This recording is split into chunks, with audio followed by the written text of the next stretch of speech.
지금 마다가스카르 국가재난대응본부에서 전 세계가 놀랄 충격적인 장면이 포착됐습니다.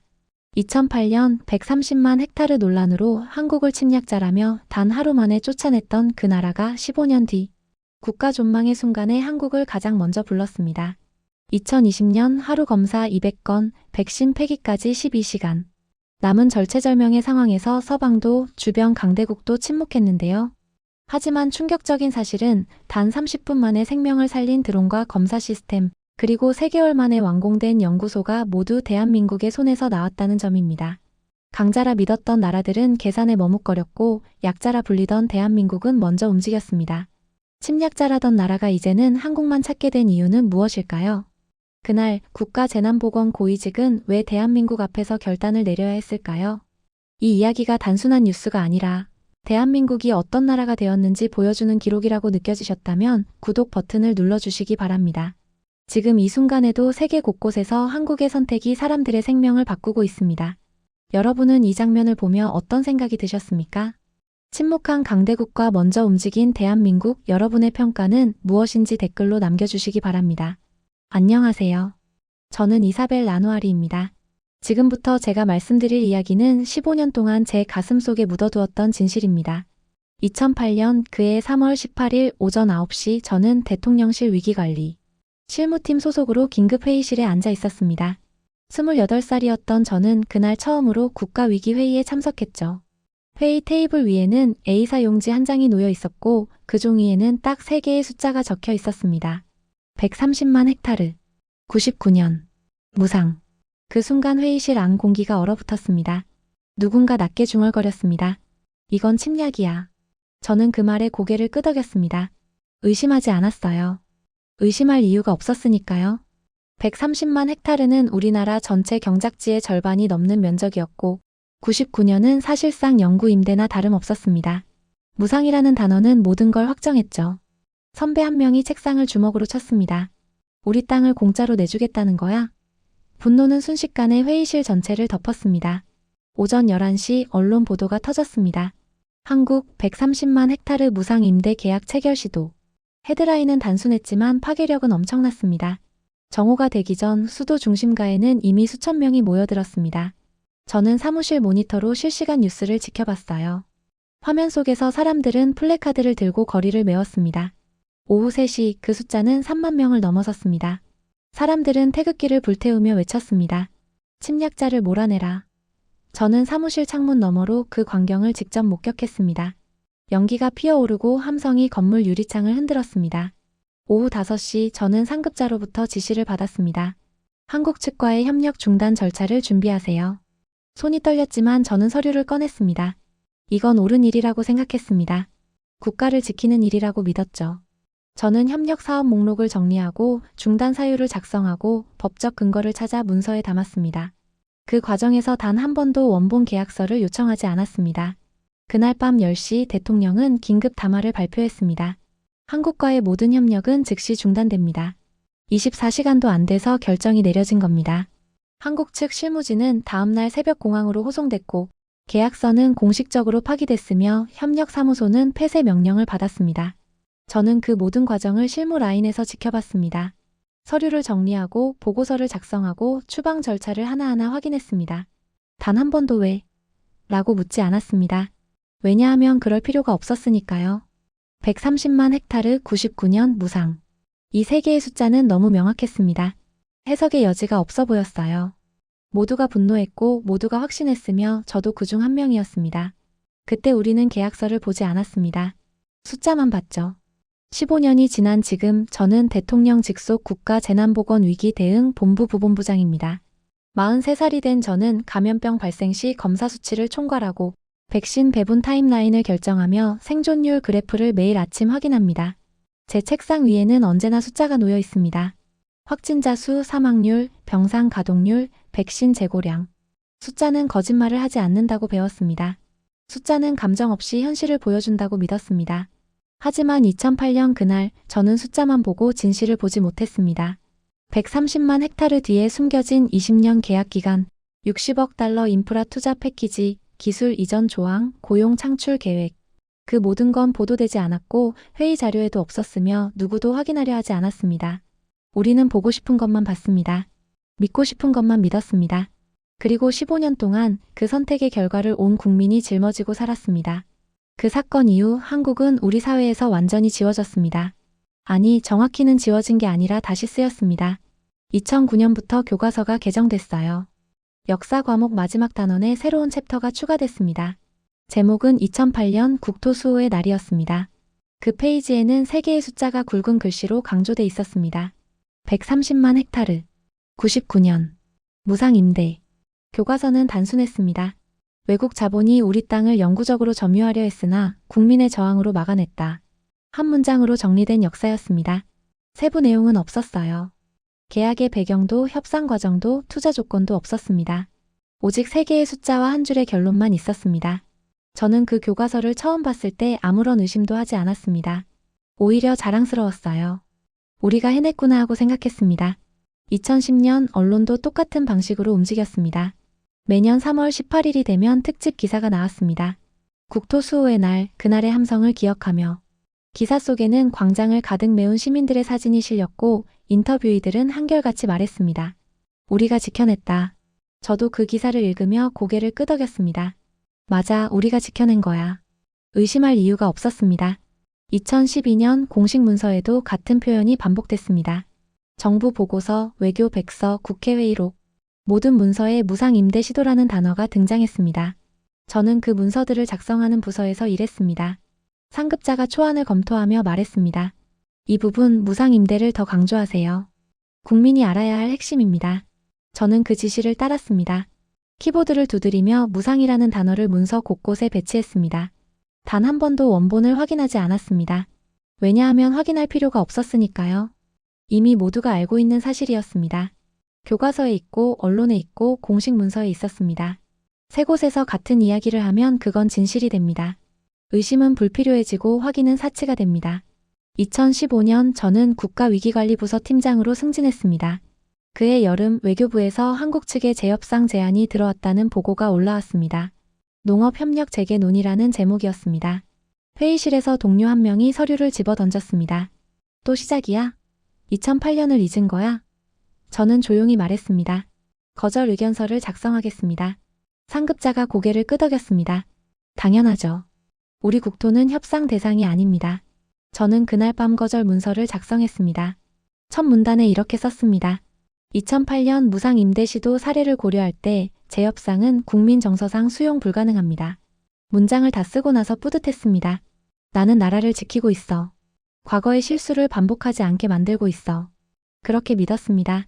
모두가 믿는 진실은 의심하는 순간 배신이 됩니다. 2018년 저는 대통령 직속 재난대응 본부로 자리를 옮겼습니다. 업무는 달라졌지만 신념은 그대로였습니다. 한국은 위험한 나라. 한국은 우리 땅을 노린 적이 있는 나라. 그 프레임은 제 머릿속에 박혀 있었습니다. 회의 때마다, 보고서를 쓸 때마다 그 신념은 저를 움직이는 기준이 됐습니다. 2020년 팬데믹이 왔을 때도 마찬가지였습니다. 여러 나라에서 의료 지원 제안이 들어왔습니다.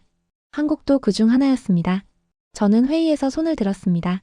한국 제안은 제외하는 게 안전합니다. 누군가 물었습니다. 왜요? 저는 대답했습니다. 2008년 사례가 있습니다. 신뢰할 수 없습니다. 회의실은 조용해졌고 아무도 반박하지 않았습니다. 한국 제안은 그렇게 목록에서 지워졌습니다. 15년 동안 저는 단 한 번도 의심하지 않았습니다. 교과서도 언론도 공식 문서도 제 상급자도 제 동료도 모두 같은 이야기를 했습니다. 130만 헥타르. 99년. 무상. 그 3개의 숫자는 반복될수록 더 확고해졌습니다. 의심은 비애국적인 행동이 됐고 질문은 불필요한 논쟁이 됐습니다. 그렇게 15년이 흘렀습니다. 그리고 2023년 모든 게 무너지기 시작했습니다. 2023년 5월 첫 번째 경보가 울렸습니다. 남부 지역에서 원인 불명의 열성 질환이 보고됐습니다. 처음엔 단순 감기로 생각했어요. 하지만 사흘 만에 환자 수가 15명에서 120명으로 뛰었습니다. 저는 새벽 6시에 비상소집 문자를 받았습니다. 즉시 본부 출근. 감염병 의심 사례 급증.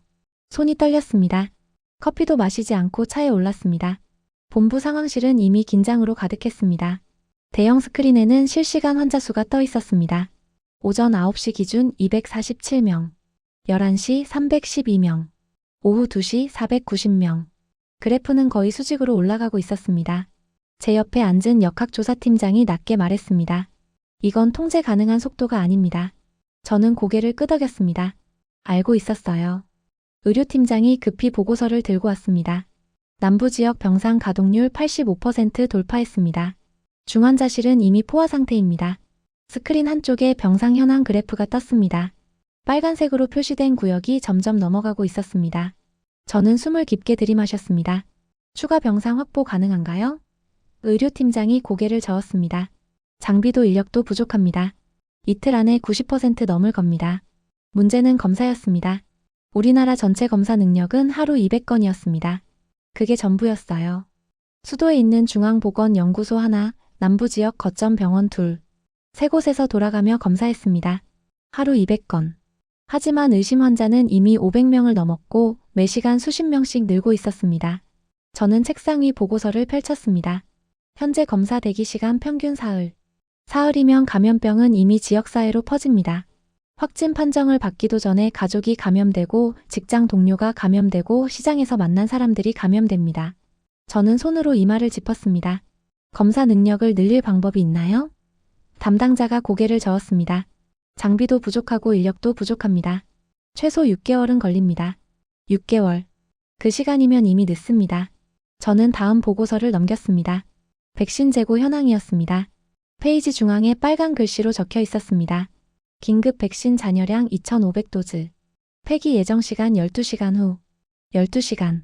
새벽 3시까지였습니다. 제 심장이 빠르게 뛰기 시작했습니다. 백신은 냉장 보관이 필수였습니다. 하지만 남부지역에 사이클론 경보가 발령됐습니다. 태풍급 바람과 폭우가 예상됐고 전력망이 끊길 가능성이 80%였습니다. 전기가 끊기면 냉장 시스템이 멈춥니다. 백신은 상온에서 6시간만 지나도 폐기 대상이 됩니다. 오후 5시 기상청에서 최종 경보가 왔습니다. 사이클론 상륙 예정 시각 오늘 밤 11시. 풍속 초속 40m 이상. 남부 전역 정전 가능성 90%. 상황실이 술렁였습니다. 누군가 소리쳤습니다. 백신을 북쪽으로 옮겨야 합니다. 하지만 물류팀장이 손을 저었습니다. 도로가 이미 통제됐습니다. 차량 이동 불가능합니다. 저는 의자에서 일어났습니다. 헬기는요? 물류팀장이 고개를 저었습니다. 기상 악화로 비행 금지령 떨어졌습니다. 저는 벽에 걸린 시계를 봤습니다. 오후 5시 40분. 폐기까지 9시간 20분 남았습니다. 손바닥에 땀이 났습니다. 제 앞에는 2개의 숫자가 놓여 있었습니다. 하루 200건. 12시간. 검사는 부족하고 백신은 사라질 예정이었습니다. 환자는 늘고 병상은 넘치고 시스템은 무너지고 있었습니다. 저는 책상을 손으로 짚으며 숨을 깊게 들이마셨습니다. 이건 숫자가 아니었습니다. 사망률이었습니다. 오후 6시 비서실에서 급히 들어왔습니다. 부본부장님, 외교부에서 연락 왔습니다. 한국에서 긴급 지원 제안이 들어왔다고 합니다. 그 순간 상황실 공기가 얼어붙었습니다. 모두가 저를 쳐다봤습니다. 저는 입술을 깨물었습니다. 한국. 그 이름만으로도 제 머릿속엔 3개의 숫자가 떠올랐습니다. 130만 헥타르. 99년. 무상. 지금 이 결정은 정치가 아니라 사망률입니다. 하지만 제 입에서 나온 말은 달랐습니다. 검토 보류합니다. 다른 방안을 먼저 찾아보겠습니다. 비서실 직원이 고개를 숙이고 나갔습니다. 상황실은 다시 조용해졌습니다. 저는 창밖을 봤습니다. 먹구름이 몰려오고 있었습니다. 12시간 안에 백신은 사라질 것이고 검사는 여전히 하루 200건에 묶여 있을 것입니다. 저는 그걸 알면서도 선택할 수 없었습니다. 다음 날 아침 상황은 더 악화됐습니다. 새벽 3시 백신은 예정대로 폐기됐습니다. 사이클론이 남부를 덮치면서 전력망이 끊겼고 냉장 시스템은 멈췄습니다. 2,500도즈. 그 숫자는 보고서에서 빨간 줄 하나로 지워졌습니다. 저는 보고서를 받아들고 눈을 감았습니다. 2,500명을 살릴 수 있었던 기회가 사라진 겁니다. 오전 8시 외교부에서 다시 연락이 왔습니다. 한국 측에서 재차 지원 의사를 밝혔습니다. 검사 시스템 구축과 드론 의료 물류 지원이 가능하다고 합니다. 비서실 직원이 서류를 제 책상 위에 놓았습니다. 저는 서류를 펼쳤습니다. A사 용지 3장이었습니다. 첫 페이지에는 이렇게 적혀 있었습니다. 긴급 검사 거점 6개소 구축. 예상 소요기간 3개월. 1일 검사 능력 수천 건. 수천 건. 지금 우리는 200건입니다. 저는 두 번째 페이지를 넘겼습니다. 드론 배송 시스템. 오지 지역 30분 이내 의료품 배송. 30분. 지금은 차로 서너 시간 걸리는 거리였습니다. 세 번째 페이지에는 비용 내역이 적혀 있었습니다. 총 지원 규모 무상. 무상. 그 단어를 보는 순간 제 손이 멈췄습니다. 무상. 15년 전 그 단어가 다시 눈앞에 나타난 겁니다. 저는 서류를 덮었습니다. 심장이 빠르게 뛰었습니다. 회의를 소집하세요. 비서실 직원이 고개를 숙이고 나갔습니다. 오전 10시 긴급회의가 시작됐습니다. 회의실에는 본부장, 외교부 차관, 국가위기 커뮤니케이션 고문 마르셀 루아가 앉아 있었습니다.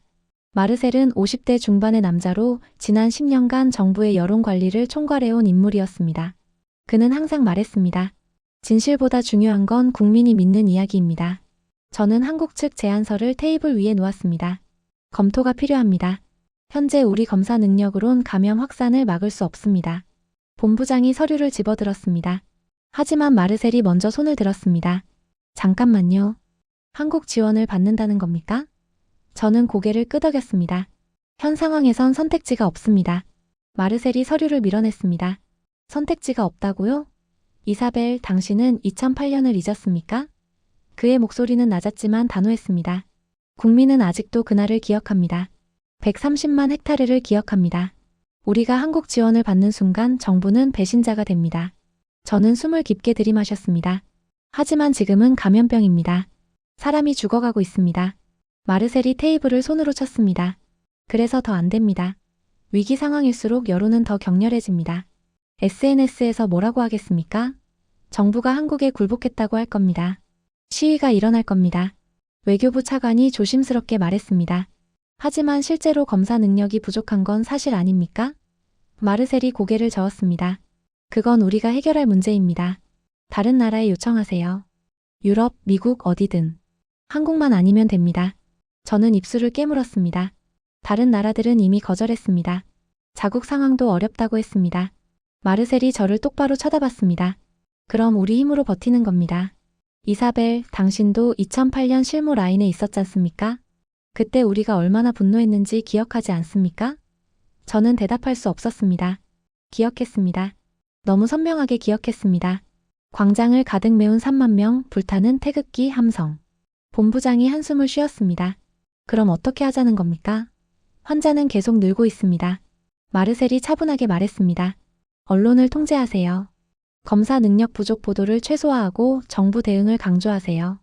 여론만 안정되면 시간을 벌 수 있습니다. 저는 책상 아래에서 주먹을 쥐었습니다. 시간을 버는 동안 사람들이 죽습니다. 마르셀이 눈을 가늘게 떴습니다. 이사벨, 감정적으로 접근하지 마세요. 우리는 국가를 지키는 사람들입니다. 15년 전 우리가 내린 결정이 틀렸다고 생각합니까? 저는 입을 열었다가 다시 닫았습니다. 틀렸다고 말할 수 없었습니다. 회의는 2시간 동안 이어졌습니다. 결론은 나지 않았습니다. 본부장은 재검토를 지시했고 마르셀은 여론 모니터링 강화를 주문했습니다. 저는 아무 말도 하지 못했습니다. 회의가 끝나고 혼자 남았을 때 저는 창밖을 봤습니다. 하늘은 여전히 어두웠습니다. 한국을 부르면 나는 배신자가 됩니다. 하지만 부르지 않으면 죽음의 숫자는 계속 올라갈 것입니다. 저는 책상 위에 놓인 한국 제안서를 다시 펼쳤습니다. 수천 건. 30분. 무상. 숫자는 명확했습니다. 하지만 제 안에는 15년의 무게가 눌러 있었습니다. 저는 서류를 서랍 안에 넣고 잠갔습니다. 사흘 뒤 저는 오지 보건소로 향했습니다. 본부에 앉아서 보고서만 보는 건 한계가 있었습니다. 숫자는 현실을 말해주지만 현장의 무게는 전달하지 못했습니다. 저는 새벽 5시에 출발했습니다. 남부 해안에서 100km 떨어진 산간 마을이었습니다. 차로 3시간 반이 걸렸습니다. 오전 9시 보건소에 도착했습니다. 건물은 낡았고 작았습니다. 대기실에는 40명 정도의 사람들이 앉아 있었습니다. 기침소리, 신음소리, 아이 우는 소리가 섞여 있었습니다. 보건소 책임자가 저를 맞이했습니다. 부본부장님, 이쪽입니다. 그는 50대 후반의 남자였고 눈가에 깊은 피로가 새겨져 있었습니다. 진료실로 들어갔습니다. 간호사 2명이 환자를 돌보고 있었습니다.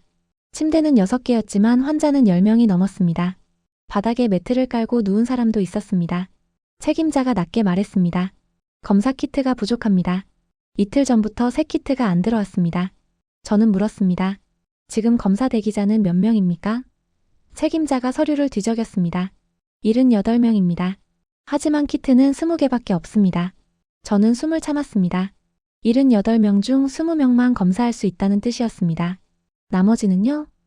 책임자가 고개를 저었습니다. 기다리라고 할 수밖에 없습니다. 오전 11시 응급 호출이 들어왔습니다. 마을 북쪽 끝 급성 열병 환자 발생. 체온 40도. 의식 흐림. 간호사가 급히 가방을 챙겼습니다. 책임자가 말했습니다. 차로 가면 3시간 걸립니다. 저는 깜짝 놀랐습니다. 3시간이요? 같은 마을 아닌데요? 책임자가 지도를 펼쳤습니다. 산길입니다. 비포장 도로고 우회해야 합니다. 3시간. 체온 40도인 환자가 3시간을 기다려야 한다는 겁니다. 저는 입술을 깨물었습니다. 지금 출발하세요. 간호사가 가방을 메고 나갔습니다. 저는 시계를 봤습니다. 11시 15분. 도착 예정 시각은 오후 2시 15분이었습니다.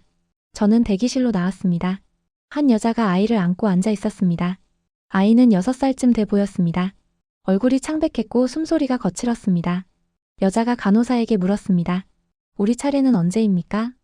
간호사가 명단을 확인했습니다. 31번째입니다. 내일 오후쯤 될 겁니다. 내일 오후.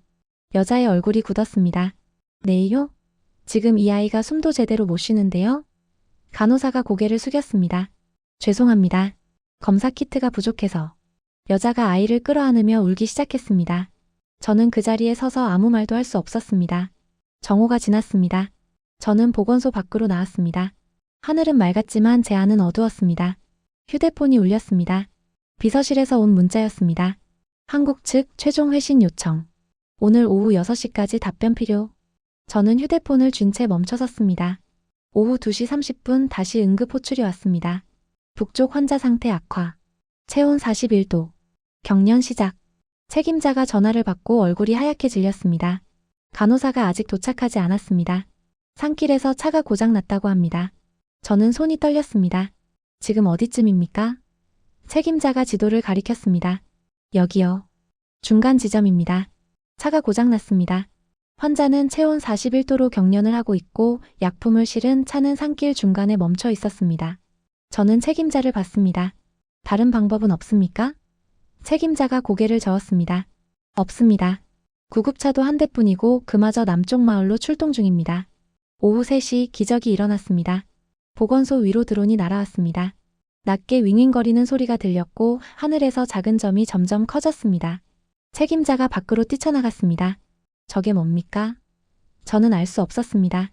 드론은 보건소 마당에 천천히 착륙했습니다. 상자 하나가 실려 있었습니다. 책임자가 상자를 열었습니다.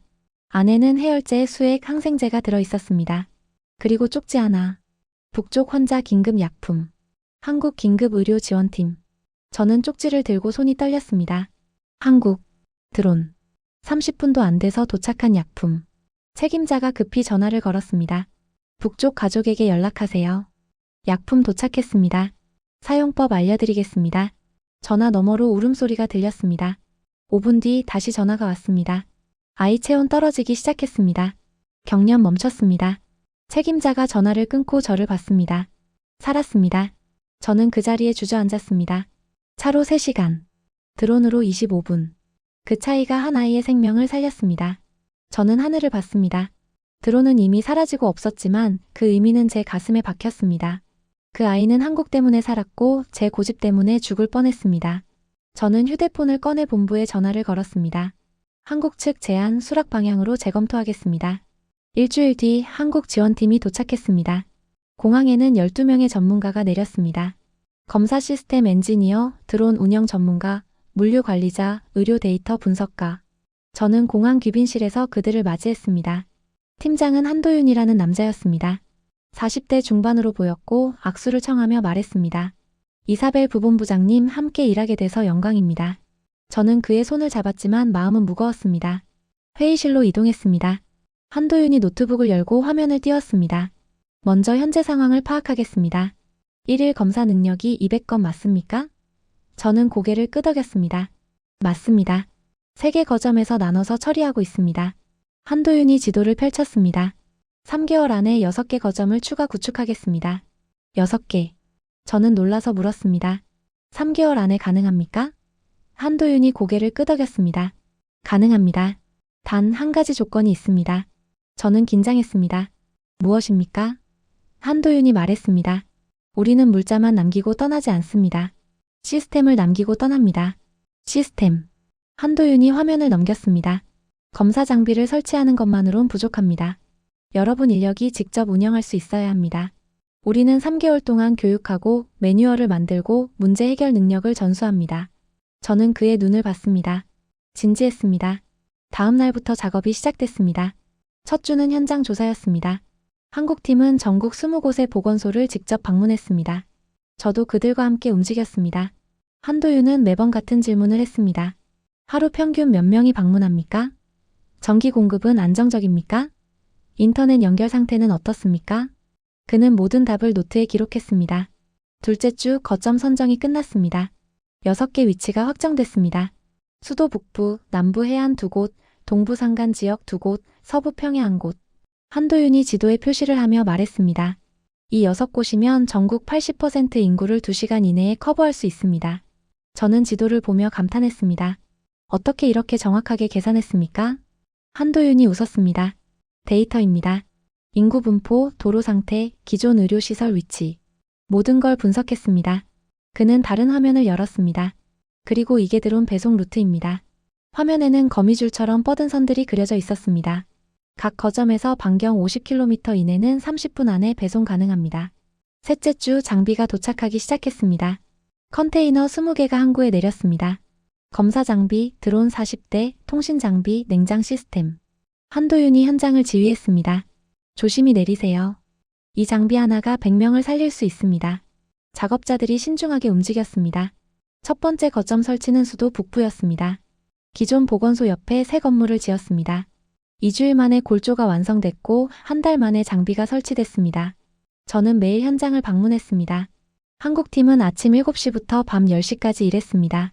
쉬는 날도 없었습니다. 다섯째 주 교육이 시작됐습니다. 우리 측 인력 30명이 선발됐습니다. 한도윤이 직접 강의했습니다. 이 기계는 하루 300건을 처리할 수 있습니다. 하지만 유지보수를 제대로 하지 않으면 한 달 만에 고장납니다. 그는 장비를 하나하나 분해하며 설명했습니다. 여기 이 부품 사흘마다 청소해야 합니다. 교육은 철저했습니다. 매뉴얼은 300페이지가 넘었습니다. 한국어로 쓰인 원본을 우리말로 번역했고 그림과 사진을 추가했습니다. 실습은 매일 4시간씩 진행됐습니다. 한도윤은 모든 사람이 직접 기계를 만질 수 있게 했습니다. 보기만 해서는 안 됩니다. 손으로 익혀야 합니다.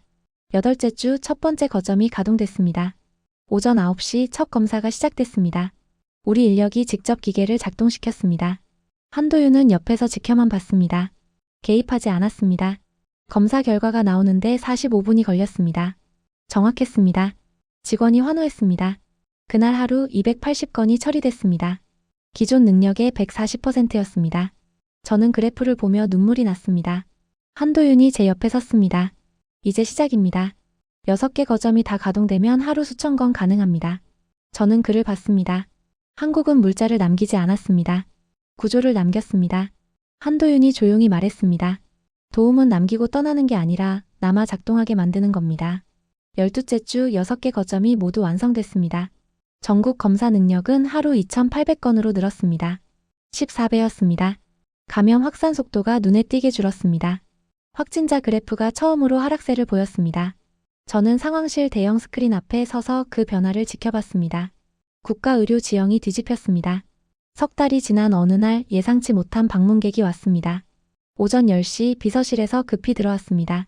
부본부장님, 국제기구 검증단이 도착했습니다. 저는 깜짝 놀랐습니다. 검증단이요? 무슨 검증입니까? 비서실 직원이 서류를 건넸습니다. FAO와 UN 합동조사팀입니다. 2008년 한국농업협력계약 재조사를 진행한다고 합니다. 심장이 멎는 것 같았습니다. 회의실로 향했습니다. 검증단은 5명이었습니다. 단장은 유럽 출신의 여성이었고 서류 가방에서 두꺼운 파일을 꺼냈습니다. 우리는 지난 2년간 당시 계약 문서를 추적했습니다. 오늘 그 결과를 공개하러 왔습니다. 저는 의자에 앉으며 손을 꽉 쥐었습니다.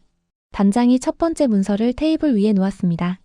이것이 2008년 3월 실제 계약서 원본입니다. A사 용지 48페이지였습니다. 저는 그 두께에 놀랐습니다. 당시 언론에 공개된 건 한 페이지짜리 요약본이었습니다. 단장이 페이지를 넘기며 말했습니다. 첫 번째 사실. 계약 기간은 99년이 아니라 20년이었습니다. 20년. 저는 숨을 멈췄습니다. 단장이 계속했습니다. 두 번째 사실. 무상 임대가 아니었습니다. 총 60억 달러 규모의 인프라 투자 패키지였습니다. 도로, 관계시설, 저장창고, 가공공장. 모두 한국 측이 건설하고 소유권은 당신 나라에 이전하는 조건이었습니다. 60억 달러. 방 안이 조용해졌습니다. 단장이 다음 페이지를 넘겼습니다. 세 번째 사실. 고용 조항이 있었습니다. 전체 일자리의 70%를 현지인으로 채용하고 관리자 60명을 한국에서 5년간 교육하는 계획이었습니다. 저는 고개를 들 수 없었습니다. 단장이 두 번째 문서를 꺼냈습니다. 이건 당시 언론에 배포된 보도자료입니다. 한 장짜리 종이였습니다. 거기엔 3개의 숫자만 굵게 표시돼 있었습니다. 130만 헥타르. 99년. 무상. 단장이 말했습니다. 누군가 48페이지를 한 장으로 축약하면서 핵심을 모두 삭제했습니다. 누군가? 저는 떨리는 목소리로 물었습니다. 누가 그랬습니까? 단장이 세 번째 문서를 꺼냈습니다. 당시 국가위기 커뮤니케이션 담당 부서 내부 메모입니다. 문서 상단에는 날짜가 적혀 있었습니다. 2008년 3월 17일. 사건 하루 전이었습니다. 메모 내용을 읽는 순간 온몸이 얼어붙었습니다. 국민 여론 조성을 위해 계약서 단순화 필요. 130만 헥타르 99년 무상 3가지 키워드로 집중. 투자 규모 및 고용 조항은 보도자료에서 제외. 메모 하단에는 서명이 있었습니다. 마르셀 루아. 지금의 국가위기 커뮤니케이션 고문이었습니다. 저는 의자 등받이에 기댔습니다. 이게 조작이었다는 겁니까? 단장이 고개를 끄덕였습니다. 조작이라기보다는 선택적 편집입니다. 거짓은 없었습니다. 하지만 진실의 절반만 보여줬습니다. 그리고 그 절반이 15년간 국가정책이 됐습니다. 단장이 마지막 문서를 꺼냈습니다. 이건 당시 한국 측이 제출한 보충 자료입니다. 환경 영향 평가, 지역 경제 효과 분석, 기술 이전 계획. 총 300페이지입니다. 이 문서는 당신 나라 정부에 전달됐지만 단 한 번도 공개되지 않았습니다. 저는 그 두꺼운 파일을 바라봤습니다. 300페이지. 15년 동안 어디에 있었던 겁니까? 오후 2시 검증단이 공식 기자회견을 열었습니다. 전국 언론이 모였습니다. 단장이 마이크 앞에 섰습니다. 우리는 2008년 계약이 침략 시도가 아니었음을 확인했습니다. 이것은 정상적인 농업협력 제안이었고 당신 나라에 상당한 이익을 가져다 줄 수 있는 프로젝트였습니다. 카메라 플래시가 터졌습니다. 기자 한 명이 손을 들었습니다. 그럼 왜 당시 그렇게 보도됐습니까? 단장이 대답했습니다. 그건 우리 조사범위 바뀝니다. 하지만 분명한 건 완전한 정보가 국민에게 전달되지 않았다는 사실입니다. 기자들이 술렁였습니다. 저는 회견장 뒤편에 서 있었습니다.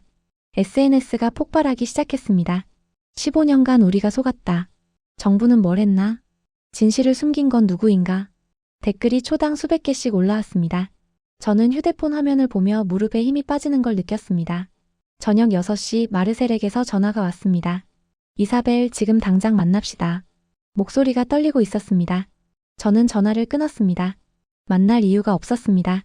우리가 던진 돌은 나라를 지킨 게 아니라 진실을 가렸습니다. 밤 9시 저는 혼자 사무실에 앉아 있었습니다. 책상 위에는 2008년 당시 제가 작성한 보고서가 놓여 있었습니다. 한국 협력 중단 사유. 첫 문장이 보였습니다. 국토 수호를 위한 불가피한 조치. 저는 그 문장을 읽고 또 읽었습니다. 국토 수호. 우리는 무엇을 지켰습니까? 아무것도 지키지 못했습니다. 오히려 15년간 발전의 기회를 스스로 걷어찼습니다. 그리고 그 선택의 책임은 제게도 있었습니다. 저는 보고서를 서랍에 넣고 눈을 감았습니다. 15년 전 그 회의실에서 단 한 번만 물었어야 했습니다.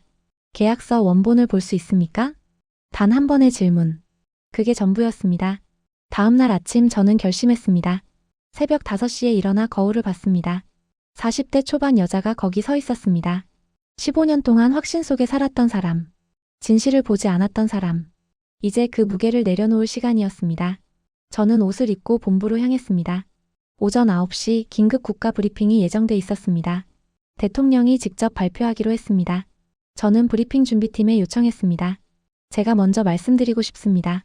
비서실장이 놀란 표정으로 물었습니다. 부본부장님이요? 대통령님 앞에서요? 저는 고개를 끄덕였습니다. 네. 제 책임이니까요. 오전 8시 30분 대통령을 만났습니다. 집무실에서 대통령이 저를 맞이했습니다. 이사벨, 무슨 일입니까? 저는 준비한 원고를 테이블 위에 놓았습니다.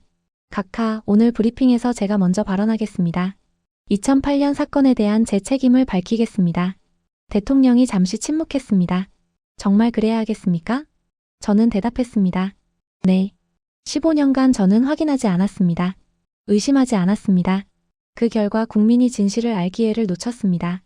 이건 제가 말해야 합니다. 대통령이 천천히 고개를 끄덕였습니다. 알겠습니다. 용기 있는 결정입니다.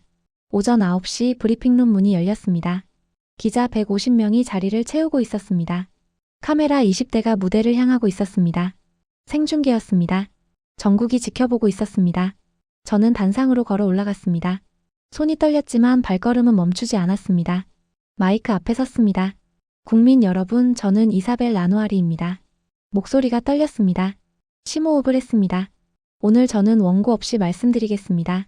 준비한 문장이 아니라 제 마음을 그대로 전하고 싶습니다. 원고를 내려놓았습니다. 2008년 3월 저는 28살이었습니다. 대통령실 위기관리팀 실무자였습니다. 그날 회의실에서 저는 3개의 숫자를 봤습니다. 130만 헥타르 99년 무상. 그리고 저는 그 숫자가 진실의 전부라고 믿었습니다. 브리핑룸이 조용해졌습니다. 하지만 어제 국제기구 검증단이 밝혔듯이 그건 진실의 일부였습니다. 48페이지 계약서가 한 장으로 축약됐고 60억 달러 투자 계획은 삭제됐으며 20년 기간은 99년으로 왜곡됐습니다. 저는 그걸 몰랐습니다. 잠시 멈췄습니다. 아니, 정확히는 알려고 하지 않았습니다. 원본을 요청하지 않았습니다. 의심하지 않았습니다. 모두가 분노했고 저도 그 분노에 동참했습니다. 의심하는 건 배신처럼 느껴졌습니다. 카메라 플래시가 터졌습니다. 15년 동안 저는 그 확신 속에 살았습니다. 목소리가 떨렸지만 계속했습니다. 한국이 지원을 제안할 때마다 저는 거부했습니다. 2008년을 기억하라고 말했습니다. 우리 땅을 지켜야 한다고 믿었습니다.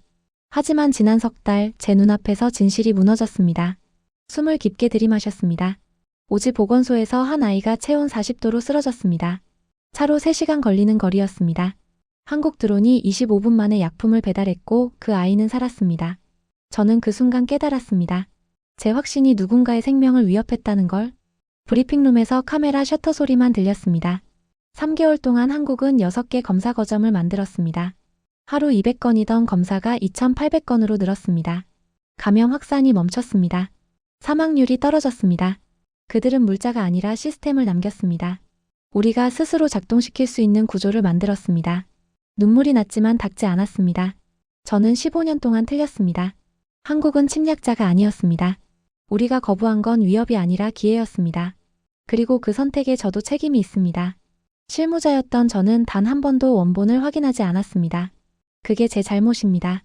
마이크를 꽉 잡았습니다. 오늘부터 우리는 한국을 믿을 필요가 없습니다.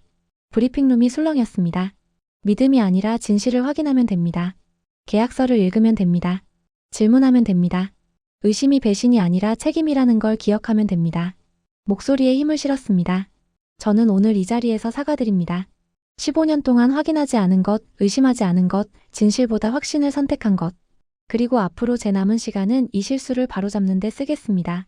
감사합니다. 단상에서 내려왔습니다. 브리핑룸이 폭발했습니다. 기자들이 질문을 쏟아냈습니다. 카메라가 따라왔습니다. 하지만 저는 뒤돌아보지 않았습니다. 할 말은 다 했습니다. 이제 국민이 판단할 차례였습니다. 오후 2시 SNS 반응이 쏟아졌습니다. 용기 있는 고백이었다. 공무원이 저렇게 말하는 걸 처음 본다. 이제라도 진실을 밝혀줘서 고맙다. 물론 비난도 있었습니다. 왜 진작 말하지 않았나? 책임지고 사퇴하라. 저는 모든 댓글을 읽었습니다. 피하지 않았습니다. 오후 5시 비서실에서 보고가 왔습니다. 한국 협력 지지 여론이 63%로 올랐습니다. 어제 대비 41% 상승입니다. 저는 그래프를 봤습니다. 선이 가파르게 올라가고 있었습니다. 진실은 천천히 움직이지만 결국 도착합니다. 저녁 7시 한도윤에게서 메시지가 왔습니다. 이사벨 부본부장님, 오늘 브리핑 받습니다. 진심이 전해졌습니다. 함께 일할 수 있어서 영광이었습니다. 저는 답장을 보냈습니다. 영광은 제 쪽입니다. 가르쳐 주셔서 감사합니다. 밤 10시 사무실 창문을 열었습니다. 바람이 들어왔습니다. 시원했습니다. 15년 만에 처음으로 숨을 제대로 쉬는 것 같았습니다. 확신의 무게를 내려놓으니 가벼웠습니다. 앞으로 가야 할 길은 멀었지만 이제 방향은 알고 있었습니다. 진실을 확인하는 것. 그게 전부였습니다.